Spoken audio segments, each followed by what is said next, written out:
உலக நாடுகளோடு போட்டி போடுறதுக்கு என்ன தேவை? ஆகச்சிறந்த அறிவு தேவை. அந்த அறிவுக்கு எந்த மொழியை கற்றுக்கணும் அப்படின்னு கேட்கறத விட எந்த பாடத்தை கற்றுக்கணுன்றது தான் இருக்குது. மொழியா பாடமா? பாடம்ன்றது subject, science subject, maths subject, ஹிந்தின்றது மொழி. அப்போ ஒரு குழந்தைக்கு படிப்பு எதை கொடுக்கணும்னு கேட்டால் சப்ஜெக்ட் நாலேஜை கொடுக்கணும்.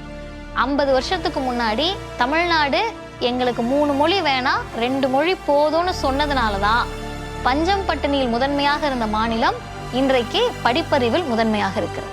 நம்ம குழந்தைகளுக்கு 3 மொழி கற்றுக் கொடுக்கணும்னு சொல்கிறாங்க. முடியாது. நம்ம 2ஐ பாதுகாப்போம், தமிழ் மற்றும் ஆங்கிலம்.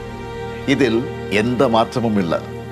நம் தாய்மொழி நம் ஆன்மா, ஆங்கிலம் உலகிற்கான நம்முடைய ஜன்னல். 2ஐயும் நாங்கள் பாதுகாப்போம். ஸ்டாலின் தொடரட்டும், தமிழ்நாடு வெல்லட்டும்.